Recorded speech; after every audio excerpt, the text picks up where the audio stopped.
Hello, hello, afternoon. We're here for our weekly manifestation oracle message.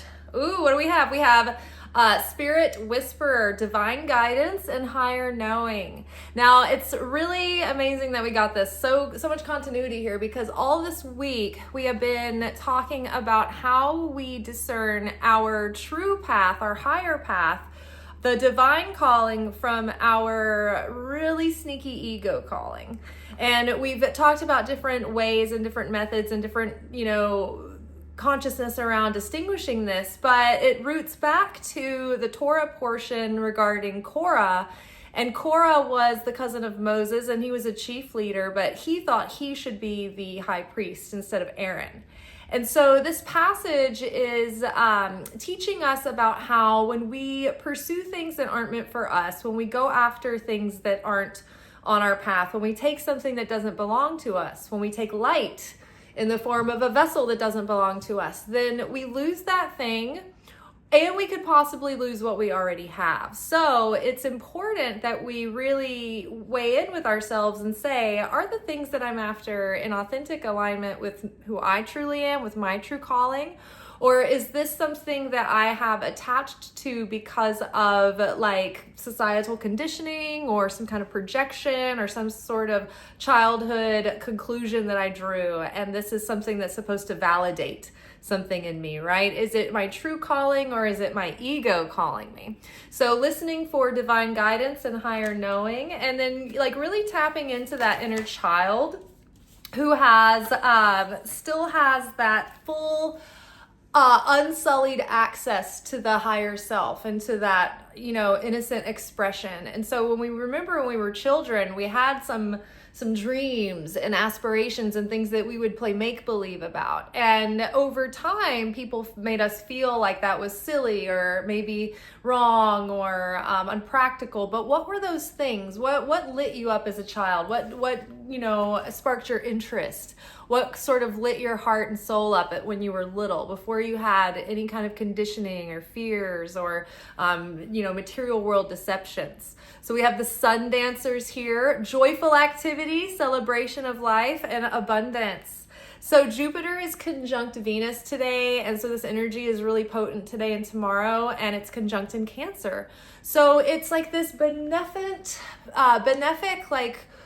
boost to all things love and beauty and security in our intimate surroundings. And so it has to do with our self-love and our self-worth and our relationships with others and our feelings of security, and both our material security and our emotional security. And so that has to do with finances and abundance and beauty and romance and all of those things too.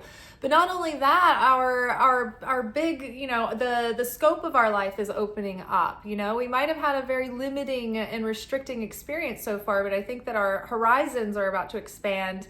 Our philosophy is certainly deepening, and I think that we're having a resurgence of optimism and joy and passion in what we're doing, because we're really getting clear on our true why and what is really driving us. And it's not just to receive for the self alone, but there's a higher purpose that's bigger than us. The Metal King, so discipline, armor, and boundaries. The thing that we need in order to execute this dream and this vision, the only thing we're lacking right now is that consistency, that endurance, that focus. All the things that the adult teacher gives the child so that they can grow up and be fruitful. So we are maybe healing, we're getting in touch with that eternal inner child that has the secrets behind our dream. But we need to heal the wounded child that didn't learn discipline and follow through and consistency. And so now, what are the things, the biggest things, maybe 3 things you can do that will require you to increase your discipline?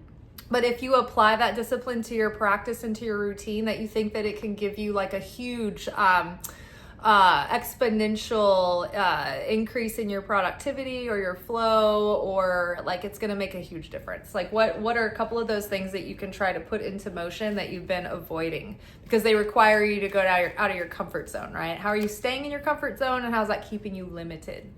And then Dragon's Duel, inner conflict, morality, conscious choice.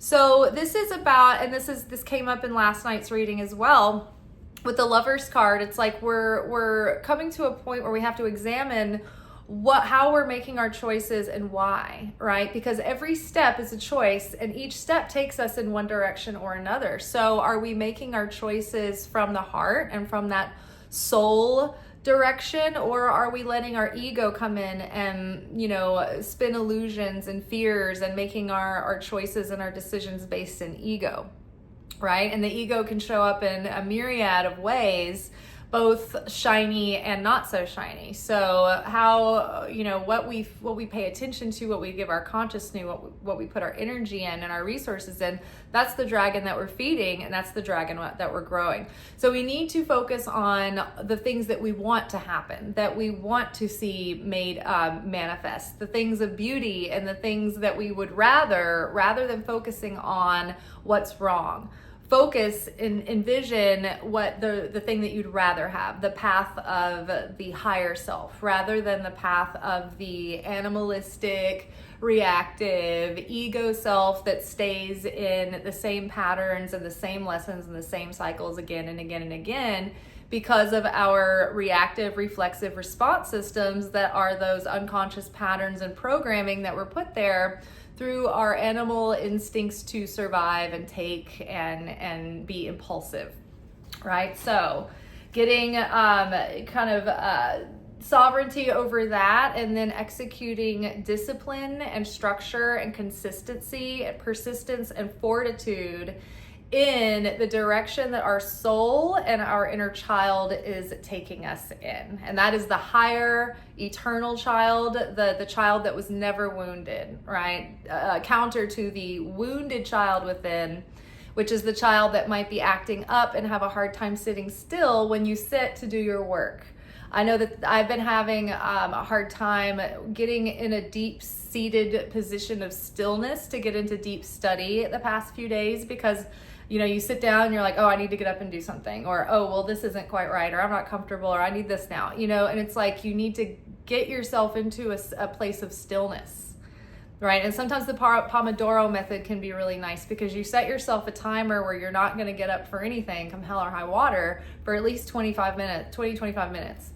And then you give yourself these 5-minute intervals to get up and do all the things that your nervous system tried to distract you with before, or things that you do to refresh yourself or replenish.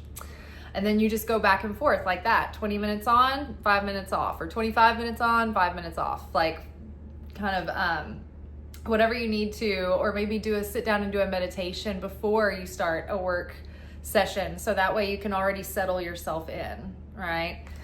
All right, well, that is all for tonight, for today, for this afternoon. I will see you guys tomorrow for our weekly alchemy message, where we're going to take a look at this week's lessons and unpack our approach to how we're executing.